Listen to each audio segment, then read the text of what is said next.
नमस्कार, मी भूषण करंदीकर. आपण पाहताय झी 24 तास. रहा एक पाऊल पुढे. जीवन मार्गदर्शन या विशेष कार्यक्रमात आपल्या सगळ्यांचं स्वागत. गेल्या 2 महिन्यांपासून ज्योतिषाचार्य श्री आनंद कुमार आपल्याला या कार्यक्रमाच्या माध्यमातून विज्ञान, ज्योतिष आणि अध्यात्म या विषयांची सांगत आपल्या दैनंदिन आयुष्यात भेडसावणाऱ्या समस्यांवर सोपे उपाय सांगतायत. आजही ते आपल्यासोबत आहेत. आपलं खूप खूप स्वागत.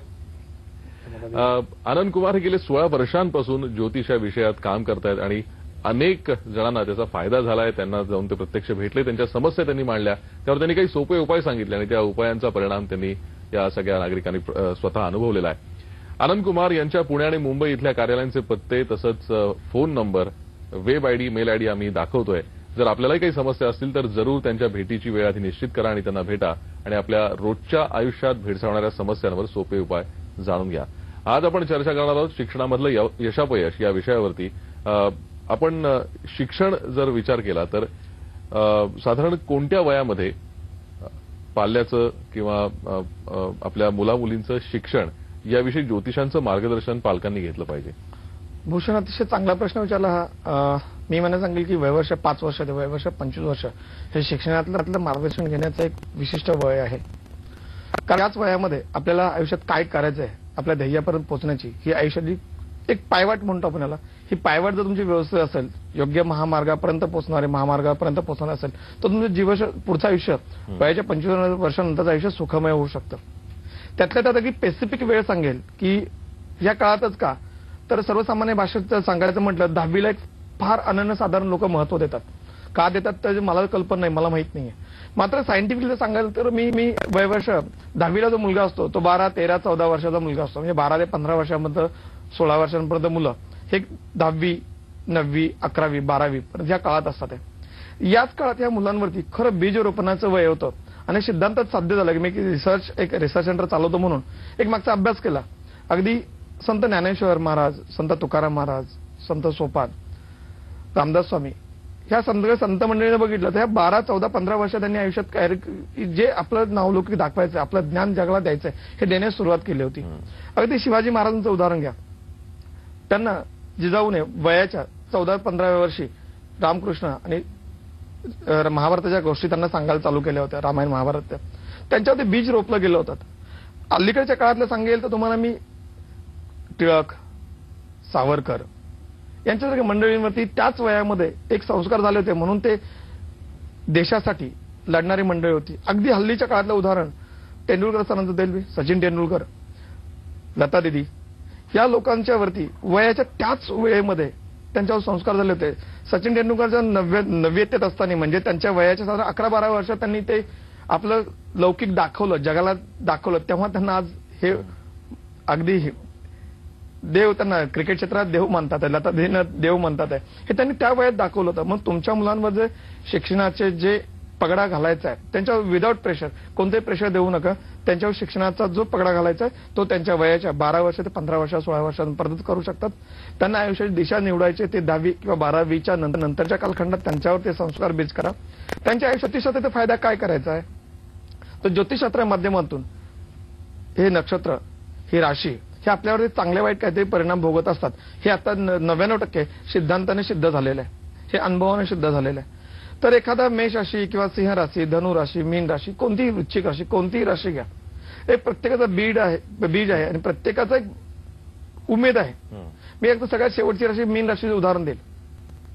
मीन राशिकांनी माशा संबंधितला व्यवसाय करणं केव्हाही चांगलं असतं.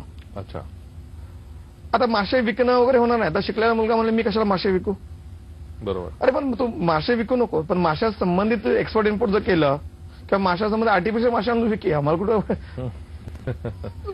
आजचे मिळणारे समुद्रात मिळणारे की नदीत मिळणारे मासे तर विकायचं. फिश टँक बनव, नावलौकिक मिळेल. माझा एक क्लायंट असा एकदम फिश टँक बनवतो. आज त्याच्याकडे ऑर्डर नाही, अगदी ऑलच्या मोठे ऑलचं फिश टँक बनवतो. मीन राशीचा आहे, त्याला सल्ला दिला तो फिश टँक बनवायचा चालू कर. आयुष्यात मोठे ऑल अख्ख्याच्या लोकांना एवढे क्रेज झालेले की अख्ख्याचे मोठे ऑल तो फिश टँक बनवून देतो. त्यामुळे तुमच्यात काय पोटेन्शियल. आता सगळ्या पालकांना विचारलं मुलांना काय शिकवणार, डॉक्टर, इंजिनियर, आयटीत पाठवणार, सीए करणार. एक लिमिटेड गोष्ट सांगतात तुमच्या मुलामध्ये काय आहे, राशीच्या नुसार, त्याच्या नक्षत्रानुसार त्याच्यात बीज काय आहे, तो शिक्षण घेतोय की योग्य घेतोय की अयोग्य घेतोय हे तुम्ही तपासून पाहणं गरजेचं आहे. एवढंच मी तुम्हाला महत्वाचं सांगेन. खरंय. शिक्षणामध्ये यशापयश येत असतं म्हणजे जसं तुम्ही मगाशी पण सांगितलं की शिक्षणामध्ये किंवा कुठल्याही आपल्या रोजच्या आयुष्यामध्ये चढ आणि उतार येत असतात. तर या चढ उतार शिक्षणामधले जे असतात, यश अपयश असतं, त्याची नेमकी ग्रहस्थिती काय असते, ती कशी बघितली जाते? हो, आता बघा, मी सांगेल की 10वी-12वी पर्यंत शिक्षण हे पत्रिकेत पंचम स्थान पाहिलं जातं आणि त्याच्या पुढचं 12वीनंतर शिक्षण हे लाभस्थानावर पाहिलं जातं. त्या शिक्षणात तर खरोखर लाभ होणार आहे की नाही? 10वी-12वी तर पंचम स्थान हे शिक्षण स्थान मानलं जातं आणि याचा लाभस्थानाशी संबंध असतो. म्हणजे शिक्षण घेतलं तर लाभ होणार आहे की नाही. आणि 10वी-12वी नंतर शिक्षण आहे ते लाभस्थानावरूनच पाहावं. लाभस्थानात चुकीचे ग्रह असतील, अशुभ ग्रह असतील. अनेक लोक माझ्याकडे अनेक पत्रिकात आले पाहिलं तर मला सांगितलं, गुरुजी फलाफला ज्योतिष सांगितलं की हे शिक्षण घ्या, तुम्ही असं सांगताय तर असं का? हो म्हटलं, त्या गुरुजींनी सांगितलं ते बरोबर सांगितलं. त्या गुरुजींनी सांगितलं ते पंचम स्थान पाहून सांगितलं. 10वी-12वी पर्यंत शिक्षण सांगितलं की या क्षेत्रात 10वीला कोणी सायन्स शिकवतं का? एक सायन्सचा एक विषय असतो, पण सायन्स घेऊन 10वीच्या बेस करून डॉक्टर झालाय का? नाही झाला. 12वी पर्यंत काय होणार का? सायन्स, आर्ट्स आणि कॉमर्स आता 3च विषय आहेत. डिग्री, डिप्लोमा, अदर झाले काही. तर तुम्ही सायन्स 12वी केल्यानंतर तुम्ही जाऊ शकाल, इंजिनिअरिंगला जाऊ शकाल. तुम्हाला त्याच्या पुढचं तुम्ही विचारला हवं तर तुम्ही विचारलं नाही. त्याने त्या ज्योतिष त्याचं ज्ञान वापरलं. मी पण ज्योतिष आहे, त्याचं अर्धवट ज्ञान वापरलं. त्यांनी तुमच्या सोर्स ऑफ इन्कमच्या दृष्टीने तुम्हाला काउन्सिलिंग केलं नाही. बरोबर. तुम्ही कोणत्या कोणत्या क्षेत्रात काम करू शकता, त्यात तुम्हाला नोकरी करायचं की व्यवसाय करायचा याच्याविषयी तुम्ही मार्गदर्शन घ्या. तो शिक्षण किती वर्ष चालेल याच्याविषयी जाणून घ्या. शिक्षणात काही अडचणी तर नाहीत ना. आता शिक्षणाचे योग चांगले आहेत, चांगला डॉक्टर होणार आहे. डॉक्टर होणार बरे आहेत, पण त्यांना हॉस्पिटल टाकण्यासाठी त्या प्रॅक्टिस करण्यासाठी चांगली त्याला नोकरी मिळेल ना, तो त्या घराच्या जवळ राहील ना. शिक्षण झालेलं आहे, मुलगा आहे बँगलोरला, मुलगी आहे पुण्या मुंबईमध्ये, लग्न झालं करून दिलेलं आहे. बायको आहे पुण्या मुंबईला, मुलगा आहे बँगलोरला, बायको आहे दिल्लीला, मुलगा आहे मद्रास. संसार होणार नाहीये. त्यामुळे तुमच्यात त्या सगळ्या गोष्टी पाहूनच तुम्ही निर्णय घ्यावेत की तो व्यवसाय करणार आहे, नोकरी करणार आहे. पंचमस्थान, लाभस्थान आणि भाग्यस्थान ह्या 3 गोष्टी आहेत. सगळ्यात शेवटी धनस्थान, पण त्यातून पैसा तेवढा अर्थजन मिळणार आहे की नाही. आणि आज प्रत्येक पालक अर्थजनासाठीच मुलाला शिक्षण देतो, त्याच्या पायावर उभे राहणार त्याला म्हणतात. पण माझं तसं नाही, प्रत्येक अर्थजनासाठी. तर माझी पालकांना कळकळीची विनंती आहे, आपण मुलांना शिक्षण अर्थजनासाठी नाही, त्याच्या ज्ञानात चांगली भर पडावी आणि तो समर्थपणाने आपल्या पायावर उभा राहावा म्हणून शिक्षण द्या. आणि त्याला आवडीचं असेल तेच शिक्षण द्या. तुम्हाला वाटतंय म्हणून त्याच्यावर लादू नका. आज 70% पालक त्यांना वाटतं, त्यांनी शिक्षण घेतलं नाही म्हणून त्याला ते शिक्षण देण्याचा प्रयत्न करतात, जीवाची आटेपेटा करतात, कर्ज काढतात, दोघे नवरा काबड कष्ट करून त्या मुलाला शिक्षण देतात. मात्र त्या शिक्षणाने तो पायावर उभा राहत नाही. अशी माझ्याकडे शेकडो हजारो उदाहरणं आहेत की मुला शिक्षण झालंय, मुला आता नोकरी नाहीये, मुलगा घरात बसून आहे. त्यामुळे त्याचे पोटेन्शियल्स काय आहेत, माझ्या भाषेत ज्योतिष भाषेत त्याच्या ग्रहदशा काय आहेत आणि ग्रहदशा अनुषंगाने त्याचे प्रॉपर शिक्षण चाललेलं आहे ना हे जाणणं गरजेचं आहे. त्याला कारणीभूत असतात नक्षत्र, त्याला कारणीभूत असतात त्याच्या राशी नक्षत्रानुसार ते शिक्षण घेऊ द्या. तो आयुष्यात सुखी होईल, तो चांगले बक्कळ पैसे कमवेल आणि पैशांवर मान सन्मान मिळणं गरजेचं, पद प्रतिष्ठा मिळणं गरजेचं आहे. आणि भाग्यस्थान, लाभस्थान, पद प्रतिष्ठा पाहिली जाते, पैसाच महत्वाचा नाही. तुम्ही आता जशी उदाहरणं दिलीत, शिक्षणामध्ये अनेक वेळेला आपल्याला असं पाहायला मिळतं की अनेक विद्यार्थी चंचल असतात, त्यांचं मन स्थिर नसतं, अभ्यासात मन लागत नसतं. अशा वेळेलाही काही पत्रिकेमध्ये दोस्तात किंवा आपल्याला ती ग्रहस्थिती बघावी लागते. डेफिनेटली त्या मुलाच्या पत्रिकेत पंचम स्थानात आणि लाभस्थानामध्ये चंद्र डेफिनेटली, दोन्हीला एका कुठेतरी चंद्र असावं की चंद्राची महादशा असावी. अच्छा. किंबहुना पंचम स्थानात ग्रहण योग, नीचभंग नावाचा योग, चांडाळ योग, विषय योग हे लाभस्थानात ग्रह किंवा पंचम स्थानात असतात. शनी 7.5, शनीची महादशा, राहूची महादशा, हे कारण त्याला पूरक असू शकतात. व्यक्तिमत्व त्याच्या ग्रहण लागलेलं आहे. म्हणजे ही लोक अशी असतात, आई बापाचं ऐकतच नाहीत, अशी मुलं आमच्याकडे जास्त येतात. हा गुरुजी माझा मुलगा, माझी मुलगी ऐकतच नाहीये, अभ्यास केलेल्या डोक्यात राहतच नाही. लग्नस्थानात प्रॉब्लेम असतो त्यांच्या, म्हणजे व्यक्तिमत्व स्ट्रक्चरमध्ये प्रॉब्लेम असतो. मुलगा वाईट असतो, मुलगी वाईट असतं नसतंय. तर त्या पत्रिकेत लग्नस्थानात वगैरे प्रॉब्लेम असतो. अच्छा. याच्यावरती उपाय पण करता येतात, सगळे उपाय करतात. सगळ्यात पहिला उपाय की आपला मुलगा अथवा मुलगी चुकीच्या मार्गावर जाऊ नये ह्याच्यासाठी पहिली दक्षता पालकांनी घ्यावी असं मी सांगेल. कोणताही मुलगा अथवा मुलगी चुकीची नसते. तर त्यांनी काय करावं, रुद्राक्ष, गणेश रुद्राक्ष, विघ्नहर्ता गणेश रुद्राक्ष म्हणून आम्ही देत असतो, बाजारात सर्वत्र मिळतात. पण तो अनुष्ठान करून घ्यावा, देणाऱ्याचे हातगुण घेणाऱ्याचे असता ही त्याला कारणीभूत असते. गणेश रुद्राक्ष प्रत्येक किशोर अवस्थेतल्या मुलांच्या गळ्यात बांधून ठेवा. त्यामुळे 3 फायदे तुम्हाला. पहिला फायदा, मुलगा म्हणजे विचारात वागेल, व्यभिचारीपणाने वागणार नाहीये. दुसरा, चुकीच्या मित्रमैत्रीमध्ये गुंतणार नाही. तिसरा, त्याच्यात जी त्याला काय आवड आहे ती आवड जोपासण्यासाठीच तो प्रयत्न करेल. आईबाप सांगतात म्हणून नाही, एक मित्र गेला एका साईडला म्हणून नाही, किंवा शेजारच्या काकूंचा मुलगा गेलाय म्हणून नाही, किंवा माझ्या काकांचा मुलगा गेलाय पुढे, माझे नातेवाईक माझ्या मुलगा शिक्षण घेतलंय पुढे म्हणून नाही. ही याची स्वतःची व्यक्तिमत्व याला कळेल म्हणून गणेश रुद्राक्ष, विघ्नहर्ता गणेश रुद्राक्ष हे त्याच्या गळ्यात बांधावं. रुद्राक्ष त्याचं सायंटिफिक रिझन वेगळं आहेत आणि त्यात गणेश सोंड असते छोटीशी म्हणून त्याला गणेश रुद्राक्ष म्हणतात. गणेश रुद्राक्ष त्याने गळ्यात बांधावं. घरात जर 2 मुलं असतील किंवा घरात आज माझ्याकडे अनेक पालक पण शिक्षण घेतात आहे, सीएचं शिक्षण पालक घेतोय आणि मुलगा 10वी-12वीला आहे, असे पालक आहेत. अशा लोकांनी गणेश शंख म्हणून मिळतो, गणेश शंखाचं घरात पूजन करावं, चांगलं असतं. शिक्षणातली प्रगती एक सात्विक माहोल घरात बनेल असं नक्की सांगेल. सरस्वती कवच सगळ्यांना चांगले, म्हणजे 5वी ते पासून 60 वर्षांपर्यंत जे शिक्षण कोणी घेतात त्यांनी सरस्वती कवच 900 रुपयाला माझ्याकडे आहे, ते सरस्वती कवच सर्वांनीच घालावं. अगदी मी 5 वर्षापासून ते 60 वर्षापर्यंत कोणी शिक्षण घेणाऱ्या व्यक्तीने ते सरस्वती कवच आणि गणेश रुद्राक्ष धारण करावं. खरंय. ही चर्चा अशी सुरू होणार आहे मात्र एका ब्रेक नंतर. आपण पाहत राहा जीवन मार्गदर्शन.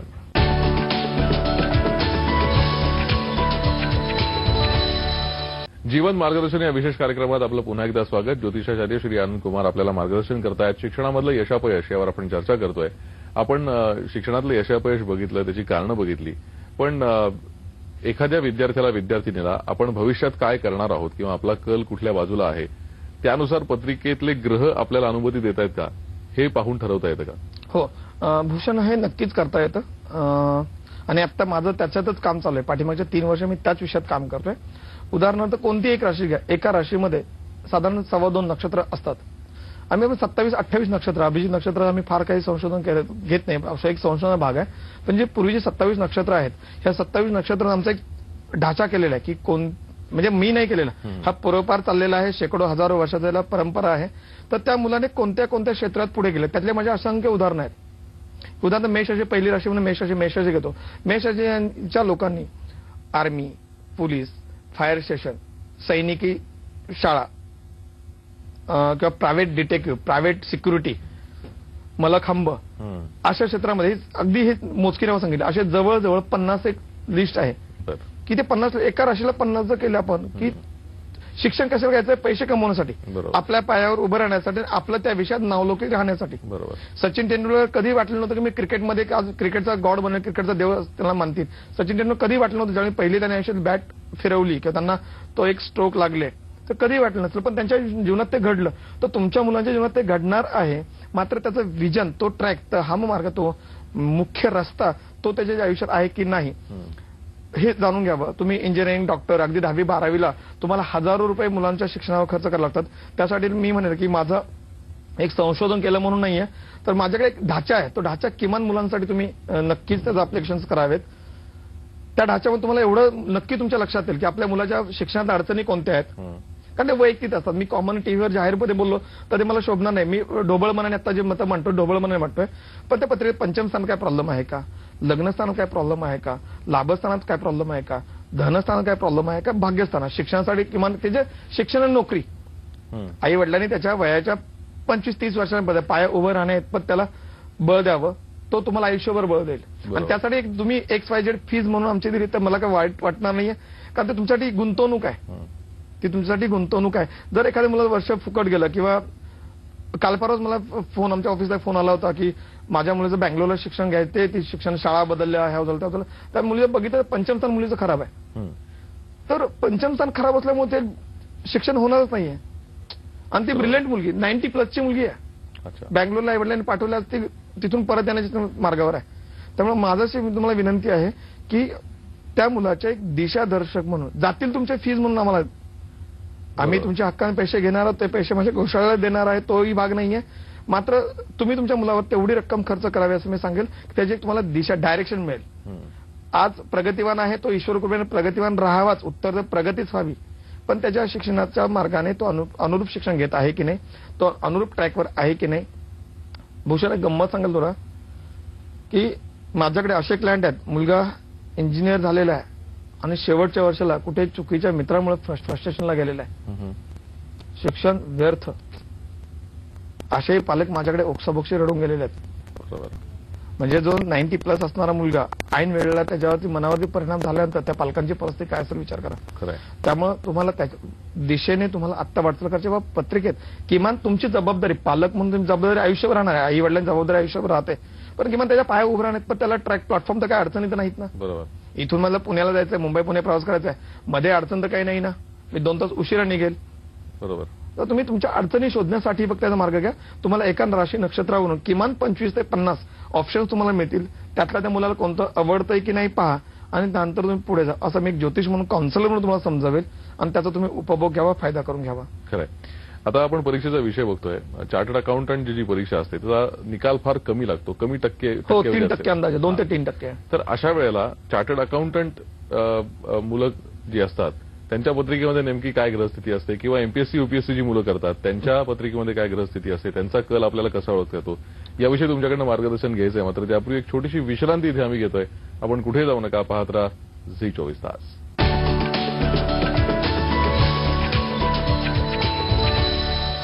जीवन मार्गदर्शन या विशेष कार्यक्रमात आपलं पुन्हा एकदा स्वागत. ज्योतिषाचार्य श्री आनंद कुमार आपल्याला मार्गदर्शन करतायत आणि आपण चर्चा करतोय शिक्षणातलं यशापयश या विषयावरती. ब्रेकवर जाण्याच्या आधी आपण चार्टर्ड अकाउंटंट आणि एमपीएससी युपीएससीसाठी जे विद्यार्थी परीक्षा देतात त्यांच्या पत्रिकांविषयी बोलत होतो. त्यांच्या पत्रिकांमधली ग्रहस्थिती नेमकी कशी असते? भूषण, अगदी माझ्या जिव्हाळ्याचा प्रश्न विचारलात. हे युपीएससी एमपीएससी परीक्षा देणारी मंडळी किंबहुना सीए ची परीक्षा देणारे, सीए तर फक्त 2-3% पॉझिटिव्ह रेशो आहे. म्हणजे जर 100 लोक मुलं अभ्यासाला जर सीएच्या परीक्षेला बसले असतील तर 2 किंवा 3 मुलंच पास होतात. त्यांच्या ग्रहदर्शनाचा संबंध ज्योतिष संबंध काय लागतो का? हो, मोठा संबंध लागतो. दोन्ही पाठ वेगळे आहेत. एक उजवा हात दुसरा डावा हात, त्या तुलना एकाशी होणार नाहीये. मी तुम्हाला सीए संबंधित पहिला सांगेल. ज्याच्या पत्रिकेमध्ये भाग्यस्थान, धनस्थान आणि लाभस्थान व्यक्तिमत्व हे जर बलोत्तर असतील आणि त्या स्थानामध्ये सगळ्यात शनी आणि त्याचा गुरु आणि रवी बलोत्तर पाहिजे. कारण शनी बुद्धीचा कारक आहे, ज्ञानाचा कारक आहे. गुरु गुरुबळाचा कारक आहे. जर गुरु आणि शनी कुमारावस्थेत असतील तर ही मुलं सीएची पहिल्या अटेम्प्टलाच पास होतील. अच्छा. शनी वाईट नाहीये, गुरुही वाईट नाही. गुरु फक्त लग्नस्थान आणि भाग्यस्थानाचं शुभ फळ देतो. शनी गुरु भाग्यात किंवा लग्नात किंवा दोघे एकत्र कुठेही असतील तर ती शुभ फलं देतात. फक्त आणि फक्त कुमार आणि युवा अवस्थेतच. बालावस्था असेल तरी नाही, मृतावस्था असेल तरी नाही, वृद्धावस्था असेल तरी सुद्धा नाहीये. फक्त कुमार आणि आता तुम्ही मी परीक्षा देतोय कल्पना करा आणि माझ्या पत्रिकेमध्ये वृद्धावस्था आहे, तर तिथे काय उपाययोजना करणं गरजेचं आहे. तिथे पत्रिकेत अन्य म्हणजे बाकी काही पत्रिकेत असतात, चांडाळ योग असला तरी काही प्रॉब्लेम नाही. पत्रिकेत अन्य कुठे अन्य काही पत्रिकेत दोष असेल तर आज सीए वगैरे झालेली मुलं आहेत, सीए झालेत, लग्न झाले नाहीत, अशा 100 केसेस माझ्याकडे आहेत. मग तो विषय याच्याशी येत नाहीये.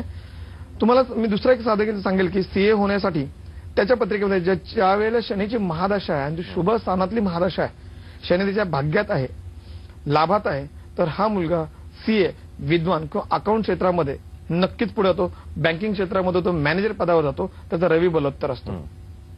राहिला गोष्ट युपीएससी एमपीएससी परीक्षा. युपीएससी एमपीएससी परीक्षेमध्ये याला रवी सगळ्यात महत्वाचा असतो आणि चंद्र महत्वाचा असतो. जे सरकारी आयएएस अधिकारी झालेले आहेत युपीएससी एमपीएससी परीक्षा म्हणजे आयएएस ऑफिसर आहेत, ह्यांचं एक वेळांची विल पॉवर चांगली असते. ते धाडशी वृत्तीने समाजासमोर उतरणारे लोक असतात आणि यांचे निर्णय फार बुद्धिजीवी म्हणजे विचार यांच्या शिक्षणामध्ये असं त्यांना शिकवलं जातं की एकालाही नुकसान होता कामा नये, 100ला 99ला फायदा झाला पाहिजे.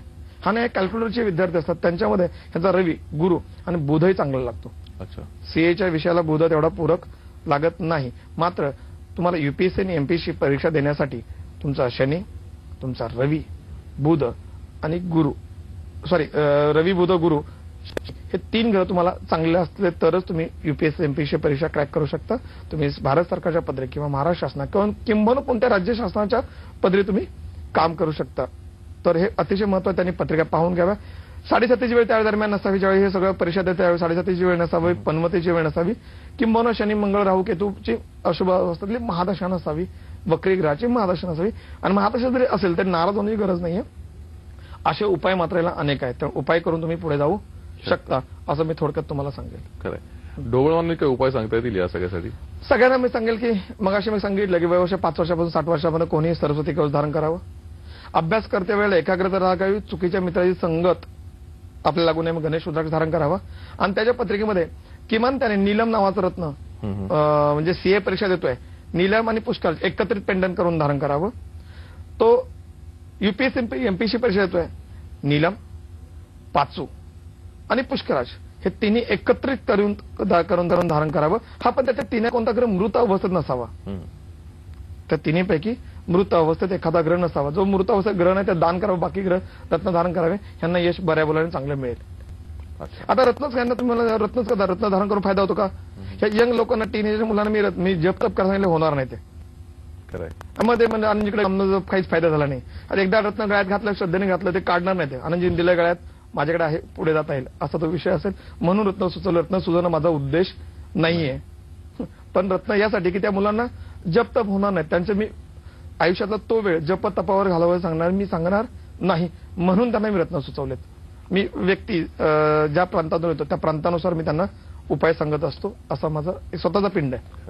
काही उदाहरणं आपल्याला सांगता येतील तुमच्याकडे आतापर्यंत आलेली या विषयातली, शिक्षणातली माझ्याकडे अशी अनेक उदाहरणं आहेत. म्हणजे एक उदाहरण सांगेल की ते मलाच अजब आहे. त्या विषयावर अजून माझा विश्वास बसत नाही की 10वी पर्यंत एक मुलगा चक्क एकदाही पास झाला होता. चक्क एकदाही, म्हणजे त्याच्या 2 शाळा बदलण्यात आल्या होत्या आणि तो 10वी पर्यंत 4 वेळा नापास झाला होता.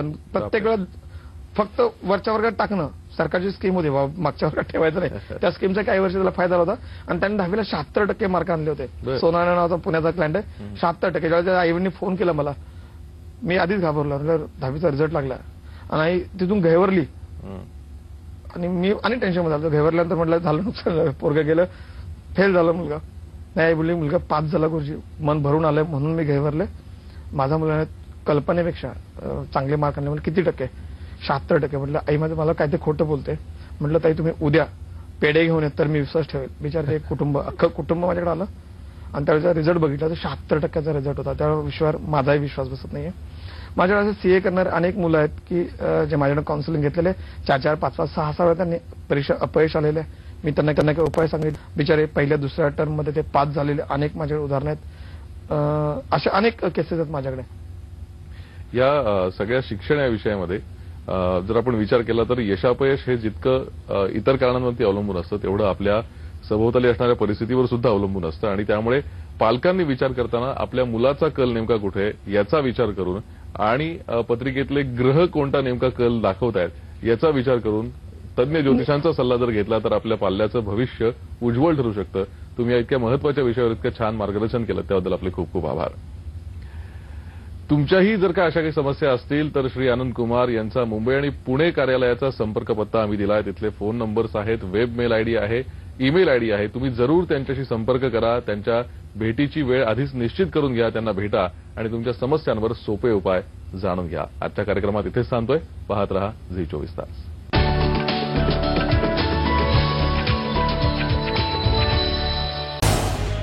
झी 24 तास रहा एक पाऊल पुढे.